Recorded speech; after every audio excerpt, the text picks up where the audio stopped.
오늘 하나님께서 주신 말씀은 골로새서 1장 3절로 14절까지의 말씀입니다. 골로새서 1장 3절에서 14절까지 말씀입니다. 함께 교독하도록 하겠습니다.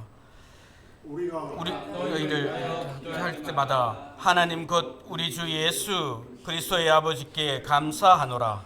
이는 그리스도 예수 안에 너희의 마음과 모든 성도에 대한 사랑을 들었으며 너희를 위하여 하늘에 쌓아둔 소망으로 말미암음이니 곧 너희가 전에 복음 진리의 말씀을 들은 것이라. 이 복음이 너희에게 이르매 너희가 듣고 참으로 하나님의 은혜를 깨달은 날부터 너희 중에서와 같이 또한 온 천하에서도 열매를 맺어 자라는도다. 이와 같이 우리와 함께 종된 사랑하는 에바브라에게 너희가 배웠나니 그는 너희를 위한 그리스도의 신실한 일꾼이요 성령 안에서 너희 사랑을 우리에게 알린 자니라. 이로써 우리도 듣던 날부터 너희를 위하여 기도하기를 그치지 아니하고 구하노니 너희로 하여금 모든 신령한 지혜와 총명에 하나님의 뜻을 아는 것으로 채우게 하시고 주께 합당하게 행하여 범사에 기쁘시게 하고 모든 선한 일에 열매를 맺게 하시며 하나님을 아는 것에 자라게 하시고 그의 영광의 힘을 따라 모든 능력으로 능하게 하시며 기쁨으로 모든 견딤과 오래 참음에 이르게 하시고 우리로 하여금 빛 가운데서 성도의 기업의 부분을 얻기에 합당하게 하신 아버지께 감사하게 하시기를 원하노라. 그가 우리를 흑암의 권세에서 건져내사 그의 사랑의 아들의 나라로 옮기셨으니 그 아들 안에서 우리가 속량 곧 죄 사함을 얻었도다. 아멘. 잠시 기도하도록 하겠습니다. 사랑의 하나님, 이 시간 헤브론 공동체가 온 맘 다해 드리는 예배를 기쁘게 받아 주시옵소서. 우리들을 불쌍히 여기사 우리 예배를 성령의 은혜로 덧입혀 주셔서 기쁨으로 범사에 감사가 넘치게 하여 주옵소서. 우리를 온전히 하나님께 영광 돌리며 살아가는 우리들 되게 하여 주옵소서. 우리의 산 소망이 예수 그리스도 안에서 미움, 시기, 질투, 세상 염려 등 우리 마음에 박혀있는 가시가 있다면 완전히 뽑혀져 하나님만 의지하며 바라보게 하소서. 예수님의 이름으로 기도드립니다. 아멘.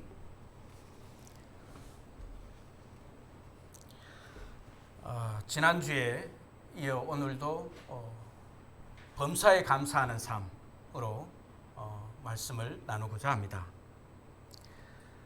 골로새는 고대 지도에서 보시는 것처럼 튀르키예, 과거 터키이죠. 서남쪽 리쿠스 계곡에 위치하며 에베소에서는 동쪽으로 약 160km 정도 떨어진 브리기아 지방의 한 도시였습니다.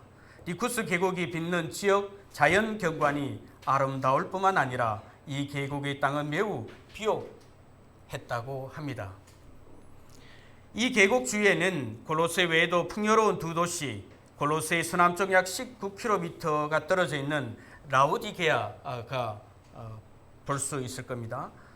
그리고 처음에는 약 21km 정도 서북쪽에 떨어져 있는 곳에는 히에라폴리라는 또 도시가 있는 것을 볼 수 있습니다. 이렇게 세 도시는 같이 성장했지만 1세기에 발생했다고 기록된 두 번의 지진으로 말미암아 골로새 도시의 경제는 순식간에 무너졌다고 합니다. 그 이후 많은 사람들이 다른 두 도시로 이주하면서 상업과 경제가 어려워지게 되었고 골로새 도시 전체는 활기가 떨어지는 생명력을 점차 잃어가는 어려움에 처하게 됩니다.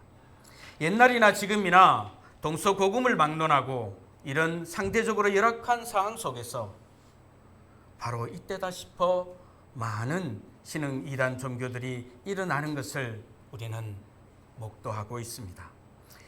역시 본서를 통해서도 알 수 있습니다. 따라서 오늘 본문 7절에서 언급하고 있듯이 골로새 출신의 교회 목회자 에바브라를 통해 그 교회의 이러한 사항을 듣게 된 바울은 당시 그렇게 중요하게 여겨지지도 않았던 골로새 도시에 위치한 많은 교회를 향해 그리스도의 심오한 본질을 강조하는 편지를 보내게 된 것입니다.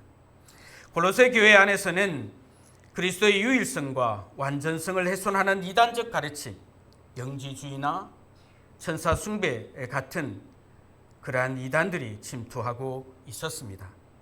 이에 바울은 그리스도가 만물의 으뜸이시며 충만하시고 모든 지혜와 지식의 보고이시며 교회의 머리이심을 강조함으로써 이러한 잘못된 가르침들을 반박하고 그리스도의 중심성을 굳건히 세우려 했습니다. 그러기에 골로새서는 그리스도의 신성과 우주적인 주권을 가장 분명하게 선포하는 서신 중 하나로 평가받고 있습니다. 예수 그리스도 안에서 보혈로 한 몸을 이루어 하나님을 동일하게 아버지로 부르고 매번 성찬에 참여하는 자들은 마땅히 한 형제요 한 자매라 우리는 부릅니다. 이와 같이 바울은 골로새 성도들을 단순한 형제들이 아닌 신실한 형제들이라고 1장 2절에서 기꺼이 그렇게 부르고 있습니다. 바울을 따라다니는 많은 사람들이 있었지만 바울은 그들에게서 많은 실망과 배신을 경험한 걸로 디모데후서 4장 10절에서 볼 수 있습니다. 그러나 바울은 그러한 자들과 달랐던 디모데에게 이 단어를 사용했듯이 골로새 도시의 어려움 속에서도 하나님을 믿는 믿음으로 골로새 교회를 지키는 자들에게 이 신실하신 형제들이라는 단어를 동일하게 사용함으로써 골로새 교인들의 믿음을 인정하고 있음을 알 수 있습니다. 많은 어려움 속에서도 교회를 떠나지 않고 끝까지 신실하신 하나님의 인자를 믿으며 교회를 섬기는 성도들을 바울은 특별히 신실하신 형제들이라고 부르고 있는 것입니다.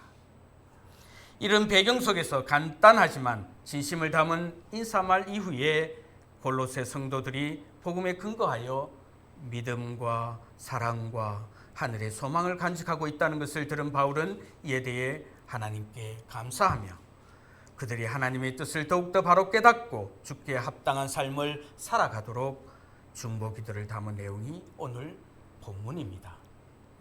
구약 성경에서 삶을 통해 범사에 감사함으로 살았던 인물들이 많이 나옵니다. 물론 신약시대의 바울처럼 범사에 감사하라는 직접적인 가르침은 아니지만 그들이 삶을 통해 어떤 상황 속에서도 하나님께 감사와 찬양을 드린 모습을 찾아볼 수 있습니다. 오늘은 특별히 하박국 선지자를 잠깐 언급하고자 합니다. 하박국 선지자는 유다의 암울한 미래, 바빌론에 의해 멸망할 것이라는 하나님의 심판 예언을 듣고 깊은 고뇌에 빠졌다고 합니다. 그리고 기도를 합니다.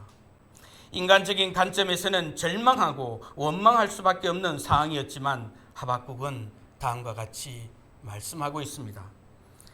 하박국 3장 17절로 18절 말씀입니다. 함께 읽겠습니다.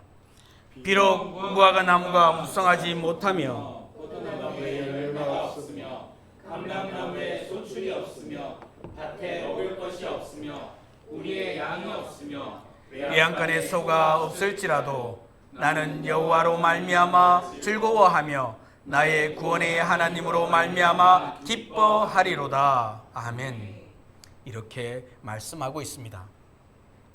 그의 감사는 그 처한 환경과 상황을 뛰어넘는 오직 하나님, 그분 자체에 대한 믿음과 기쁨에서 나오는 것이라 할 수 있을 것입니다. 사랑하는 성도 여러분, 하박국 선지자에게 어떻게 절망적인 순간에도 믿음으로 기뻐하며 감사할 수 있는가 묻고 싶지 않습니까? 그렇습니다. 신실하신 하나님을 신뢰하는 것, 살아계신 하나님께 전적으로 순종하는 믿음으로 나아가는 것 말고는 무엇이 필요하겠습니까? 그래서 어려운 상황 속에서도 우리가 드리는 그 감사가 진정 참 기쁨으로 드리는 감사와 찬양이라 할 수 있을 것입니다. 오늘 우리는 골로새서 1장 3절부터 14절 말씀을 통해 우리에게 베풀어진 그리스도 예수 안에서의 구원이 얼마나 놀라운 선물인지 깨닫게 됩니다. 골로새서 1장 3절 말씀입니다. 함께 읽겠습니다. 우리가 너희를 위하여 기도할 때마다 하나님 곧 우리 주 예수 그리스도의 아버지께 감사하노라. 아멘. 예수 그리스도를 통해 구원의 계획이 이루어졌기 때문입니다. 하나님께서는 예수 그리스도를 통해 죄인된 우리를 구원하시려는 놀라운 계획을 세우시고 이를 실행하셨습니다.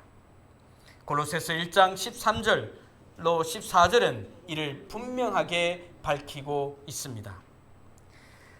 골로새서 1장 13절로 14절 말씀 함께 교독하도록 하겠습니다. 그가 우리를 흑암에서 그의 사랑의 아들의 나라로 옮기셨으니 그 아들 안에서 우리가 속량 곧 제사함을 얻었도다. 예수님은 우리를 죄와 사망 그리고 사탄의 지배 아래 있던 흑암의 권세에서 건져내셨습니다. 이 흑암의 권세는 바로 사탄의 지배, 죄와 사망의 세력 아래 놓여있던 우리의 비참한 영적 상태를 의미하는 것일 겁니다. 그러나 하나님께서는 우리를 그곳에서 건져내셔 그의 사랑의 아들의 나라로 옮기셨다 선포하고 계십니다. 이 나라는 물리적인 공간이 아니라 그리스도께서 다스리시고 통치하시는 영적인 나라, 즉 그의 주권이 미치는 곳을 의미합니다. 우리가 그리스도를 믿는 순간 우리는 이 새로운 나라의 시민이 되었으며 그분은 우리의 왕이 되셨습니다. 우리의 주인과 시민권이 완전히 바뀌는 혁명적인 사건인 것입니다. 우리는 더 이상 어둠에 속한 자가 아니라 하나님의 사랑이 다스리는 그리스도의 나라에게 속한 자가 된 것입니다. 그래서 이런 구원이라는 은혜는 단순히 제사함만을 의미하는 것이 아니라 이는 우리가 하나님의 사랑하는 아들이 되어 예수 그리스도와 공동 상속자가 되었음을 알리는 우리의 신분과 소속이 완전히 바뀐 것을 의미하는 것임을 우리는 잘 알고 있습니다. 여기서 옮기셨다는 표현은 과거에 이미 일어난 사건임을 나타내고 있습니다.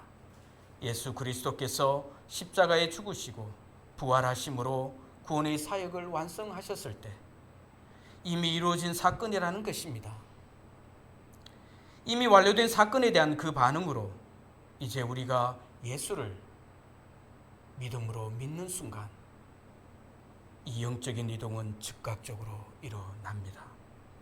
이런 미래의 일이 아니라 이미 이루어진 현재적 실제가 되는 것입니다. 다시 말해서 지금 현재 우리가 누리고 있는 살아있는 구원의 실체라 할 수 있는 것입니다. 그래서 현재적이고 즉각적인 옮김을 의미하는 것입니다. 이것이야말로 오늘날 그리스도를 믿는 믿음으로 살아가고자 몸부림치는 우리에게 핵심적인 구원의 은혜인 것입니다. 13절의 옮기심에 대한 설명이 바로 14절에서 이어지고 있습니다. 우리가 그의 사랑의 아들의 나라로 옮겨질 수 있었던 그 근거는 바로 그 아들 안에서 우리의 속량 곧 제사함을 얻었도다 라고 말입니다. 바로 우리를 사단의 세력으로부터 구원하신 그리스도의 십자가 구속 사건으로 말미암은 것입니다. 속량이라는 이 단어는 노예나 포로가 값을 지불하고 자유를 얻는 것을 의미합니다. 우리는 죄의 노예였으나 예수 그리스도께서 십자가에서 흘리신 피로 우리의 죄값을 다 지불하심으로 우리가 자유를 얻게 된 것입니다. 로마서 8장 1절 말씀입니다. 함께 읽겠습니다. 그러므로 이제 그리스도 예수 안에 있는 자에게는 결코 정죄함이 없나니 제사함, 즉 속량의 구체적인 결과가 바로 제사함입니다. 우리의 모든 죄가 용서되었고 하나님 앞에서 더 이상 정죄받지 않게 되었습니다. 이는 하나님과의 끼어진 관계가 완전히 회복되었다는 것을 또한 의미하는 것입니다. 그렇습니다. 하나님께로 나아가는 유일한 길은 무엇입니까? 예수님 자신이 말씀하고 있습니다. 요한복음 14장 6절 말씀입니다. 함께 읽겠습니다. 내가 곧 길이요 진리요 생명이니 나로 말미암지 않고는 아버지께로 올 자가 없느니라. 아멘. 네, 예수님을 통하지 않고는 하나님 아버지께 나아갈 수 없습니다. 예수님을 통해 비로소 하나님과의 관계가 회복되고 하나님을 아버지라고 부를 수 있게 되는 것입니다. 이렇게 우리는 은혜 가운데 살고 있습니다. 사랑하는 성도 여러분, 우리가 그리스도 예수 안에서 얻은 구원은 이렇게 결코 값싼 은혜가 아닙니다. 그래서 십자가 죽음과 부활을 통해 순수하게 거저주신 은혜이므로 우리에게는 완전히 새로운 삶의 목적과 방향을 요구하고 있는 것입니다. 내주하는 성령의 인도를 늘 기도하며 살아가는 신실한 주님의 자녀가 되었으면 좋겠습니다. 마태복음 22장 37절로 40절 말씀입니다. 함께 읽겠습니다. 예수께서 이르시되 내 마음을 다하고 목숨을 다하고 뜻을 다하여 주 너의 하나님을 사랑하라 하셨으니 이것이 크고 첫째 되는 계명이요 둘째도 그와 같으니 내 이웃을 내 자신같이 사랑하라 하셨으니 이 두 계명이 온 율법과 선지자의 강령이니라. 아멘. 예수님께서는 이 두 계명이 온 율법과 선지자의 강령, 즉 핵심이라고 말씀하고 있습니다. 하나님 사랑과 이웃 사랑이라는 큰 틀에서 이 두 가지 사랑이 모든 율법의 정신이자 목적이라는 것이겠죠. 골로새서 1장 4절 6절 말씀 함께 읽겠습니다. 이는 그리스도 예수 안에 너희의 믿음과 모든 성도에 대한 사랑을 들었으며 너희를 위하여 하늘에서 얻은 소망으로 말미암음이니 곧 너희가 전에 복음 진리의 말씀을 들은 것이라. 이 복음이 이미 너희에게 이름에 너희가 듣고 참으로 하나님의 은혜를 깨달은 날부터 너희 중에서와 같이 또한 온 천하에서도 열매를 맺어 자라는도다. 아멘. 바울 사도는 3절에서 골로새 교회를 향해 감사의 기도로 편지를 시작합니다.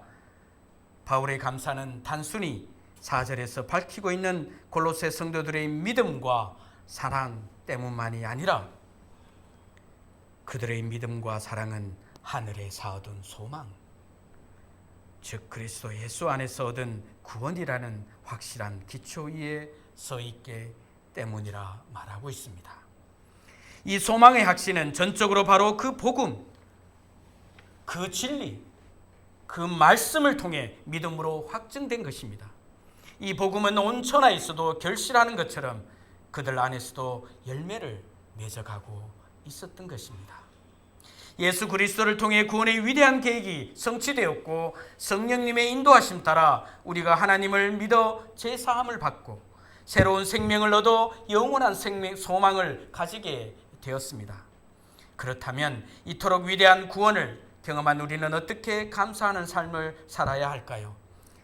오늘 본문은 명확한 답을 제시합니다. 바로 구원에 합당한 삶을 살아야 한다는 것이겠죠. 바울은 9절부터 12절까지 골로새 성도들을 위해 기도하며 그 합당한 삶의 모습을 구체적으로 제시하고 있습니다. 앞선 절에서 믿음, 사랑, 소망 이 세 가지 항목을 보면 이들은 각기 독특한 기준을 제공하고 있음을 알 수가 있습니다. 다시 보겠습니다. 믿음을 수식하는 의구가 무엇입니까? 그리스도 예수 안에서 입니다. 또 사랑은 모든 성도에 대한 사랑을 말하고 있습니다. 마지막으로 소망은 하늘에 쌓아둔 소망이라 했습니다.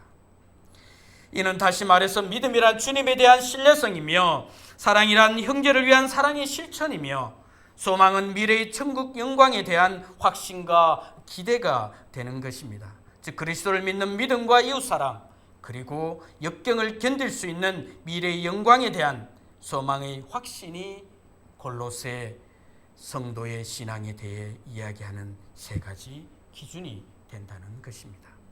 이를 바탕으로 오늘 주님은 우리에게 구체적으로 합당한 삶을 다음과 같이 제시하고 있는 것입니다. 첫째, 하나님의 뜻을 먼저 구하는 믿음 위에 굳게 서라. 골로새 1장 9절 말씀 함께 읽겠습니다. 이로써 우리도 듣던 날부터 너희를 위하여 기도하기를 그치지 아니하고 구하노니 너희로 하여금 모든 신령한 지혜와 총명의 하나님의 뜻을 아는 것으로 채우게 하시고, 헬라어로 프로마티케로 쓰인 이 신령한은 그리스도인이 추구해야 할 영적인 것을 의미합니다. 더 이상 세상의 지혜나 육체의 욕망에 따라 사는 것이 아니라 성령의 인도함을 따라 하나님의 뜻을 아는 것이 우리 삶의 목표가 되어야 한다는 것입니다. 하나님의 뜻을 알기 위해서는 그렇다면 어떻게 해야 합니까? 늘 신령한 양식을 먹어야 하지 않겠습니까? 말씀을 가까이 하고 기도하며 성령님의 인도하심을 구하며 하나님을 삶의 중심에 두는 바로 그것이 아니겠습니까? 신명기 30장 9절로 10절 말씀입니다. 함께 읽겠습니다. 내가 내 하나님 여호와의 말씀을 청종하여 이 율법책에 기록된 그의 명령과 규례를 지키고 내 마음을 다하며 뜻을 다하여 여호와 내 하나님께 돌아오면 내 하나님 여호와께서 내 손으로 하는 모든 일과 내 몸의 소생과 내 가축의 새끼와 내 도시의 소산을 많게 하시고 내게 복을 주시되 곧 여호와께서 내 조상들을 기뻐하신 것과 같이 너를 다시 기뻐하사 내게 복을 주시리라. 율법책에 기록된 명령과 규례를 지키는 것은 중요하지만 그것만으로는 충분하지 않습니다. 하나님께서는 그저 규칙을 지키는 행위를 넘어 그 마음의 중심에 하나님을 향한 사랑과 갈망이 있기를 원하시고 계신 것입니다. 돌아오면이라는 이 표현은 이스라엘 백성은 출애굽 후에도 끊임없이 불평과 원망으로 하나님을 떠나거나 마음이 멀어졌던 수많은 전제들이 있었습니다. 그 절정이 바로 황금 송아지를 만든 사건이었음을 우리는 잘 알고 있습니다. 이런 이스라엘 백성들이 진정으로 하나님께 돌아온다는 것, 이 돌아옴은 단절된 관계가 다시 회복되는 것을 의미합니다. 이 회복은 곧 성령의 역사하심을 통한 하나님을 사모하는 마음에서 시작되는 것입니다. 이것은 간념적이거나 지적인 것이 아닌 지금 이 순간에도 살아서 역사하시는 살아계신 성령 하나님으로 말미암아 현존하는 실제인 것입니다. 그러기에 전적으로 의지하며 순종하는 굳건한 믿음이 되게 하시는 것입니다. 둘째, 선한 열매를 맺음으로 하나님께 영광을 돌리자입니다. 골로새서 1장 10절 말씀 함께 읽겠습니다. 주께 합당하게 행하여 범사에 기쁘시게 하고 모든 선한 일에 열매를 맺게 하시며 하나님을 아는 것에 자라게 하시고. 아멘. 구원받은 삶은 단순히 하나님을 아는 지식으로 끝나지 않습니다. 그 지식이 실천적인 삶의 행동으로 이어져야 하며 우리 삶의 모든 영역에서 주님을 기쁘시게 하는 것이 우리의 목표가 되어야 한다는 것입니다. 이는 곧 모든 선한 일에 열매를 맺는 것으로 구체화되어야 한다는 의미인 것이겠죠. 마태복음 22장 39절 말씀입니다. 함께 읽겠습니다. 둘째도 그와 같으니 내 이웃을 너 자신같이 사랑하라 하셨으니, 계속해서 읽겠습니다. 이같이 너희 빛이 사람 앞에 그들로 너희 착한 행실을 보고 하늘에 계신 너희 아버지께 영광을 돌리게 하라. 이와 같이 너희 빛이 사람 앞에 비치게 하여. 네. 선한 일에 열매를 맺는다는 것은 우리의 삶이 다른 이들에게 유익이 되고 하나님의 영광을 드러내는 통로가 되어야 함을 의미하는 것입니다. 그리고 우리는 계속해서 하나님을 더 깊게 알아가는 데 힘써야 하는 것입니다. 셋째, 기쁨으로 모든 견딤과 오래 참음에 이르게 되어야 합니다. 골로새서 1장 11절 말씀 함께 읽겠습니다. 그의 영광의 힘을 따라 모든 능력으로 능하게 하시며 기쁨으로 모든 견딤과 오래 참음에 이르게 하시고. 구원받은 삶이 항상 순탄하지만은 않을 것입니다. 때로는 시련과 고난이 찾아올 수 있습니다. 그러나 주님은 우리가 이러한 어려움 속에서도 기쁨으로 인내할 수 있는 능력을 주십니다. 로마서 5장 3절 5절 말씀 함께 큰 소리로 읽겠습니다. 다만 이뿐 아니라 우리가 환난 중에도 즐거워하나니 이는 한나는 인내를, 인내는 연단을, 연단은 소망을 이루는 줄 알미로다. 소망이 우리를 부끄럽게 하지 아니함은 우리에게 주신 성령으로 말미암아 하나님의 사랑이 우리 마음에 부은 바 됨이니. 아멘. 우리는 우리 안에 계신 하나님의 영광스러운 힘을 의지하여 모든 어려움을 이겨낼 수 있습니다. 이 능력은 우리에게 원망과 불평이 아니라 하나님의 주권을 인정하며 기쁨으로 모든 견딤과 오래 참음을 가능하게 합니다. 시련 속에서도 하나님을 신뢰하고 그분의 선하심을 바라보는 소망이 진정 있을 때 우리는 인내를 통해 더욱 견고한 믿음으로 자라날 수 있습니다. 지금 우리가 누리는 그 어떤 것도 우리의 공로가 아니라 하나님은 하나님의 은혜임을 잊지 않고 늘 감사하는 삶을 살아야 합니다. 감사는 하나님이 우리에게 주신 은혜의 결과이기에 우리의 삶을 더욱 영적으로 충만하게 하며 하나님과의 관계를 더욱 깊게 할 것입니다. 결론입니다. 골로새서 1장 12절 말씀 함께 읽겠습니다. 우리로 하여금 빛 가운데서 성도의 기업의 부분을 얻기에 합당하게 하신 하나님 아버지께 감사하게 하시기를 원하노라. 아멘. 우리가 하나님 아버지께 감사해야 할 매우 중요한 이유를 제시하고 있습니다. 성경에서 빛은 종종 하나님의 임재, 진리, 거룩함, 생명, 구원 등을 상징합니다. 그렇다면 빛 가운데 산다는 것은 무엇입니까? 하나님의 진리와 통치 아래 살게 되었다는 것을 의미하는 것 아니겠습니까? 우리의 삶이 하나님의 말씀에 인도되며 거룩한 삶을 살아가도록 부름받았음을 말하는 것입니다. 따라서 성도의 기업은 하나님과의 관계, 영원한 생명, 천국에서의 영광스러운 삶, 그리스도와 함께 누릴 특권 등을 포괄하는 풍성한 복을 누리는 것을 의미하는 것입니다. 이렇게 기업은 특별히 성도를, 즉 거룩한 자들에게 주어지는 것입니다.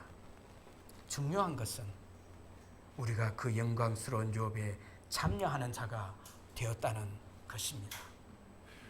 합당하게 하신이라는 표현은 우리의 자격이나 공로로 이 기업을 얻은 것이 아님을 명확히 합니다. 우리는 본래 죄인이었고 하나님 나라의 기업을 받을 자격이 전혀 없었음에도 불구하고 그러나 하나님 아버지께서는 자신의 은혜와 능력으로 이 영광스러운 기업을 받을 수 있도록 자격 있는 자로 만들어 주셨다는 것입니다. 예수 그리스도의 십자가 대속 사역을 통해 우리가 의롭게 되었고 하나님의 자녀가 되었기 때문에 이 기업을 받을 수 있게 된 것입니다. 이 모든 은혜를 베푸신 분은 바로 하나님 아버지이십니다. 사랑하는 성도 여러분, 오늘 하루 아니 우리 남은 인생 우리는 이 질문을 스스로에게 던져야 하지 않을까요? 나는 지금 구원에 합당한 삶을 살고 있는가? 우리를 통해 하나님의 이름이 높임을 받고 우리 하나님의 사랑이 흘러 넘치게 하고 있는가?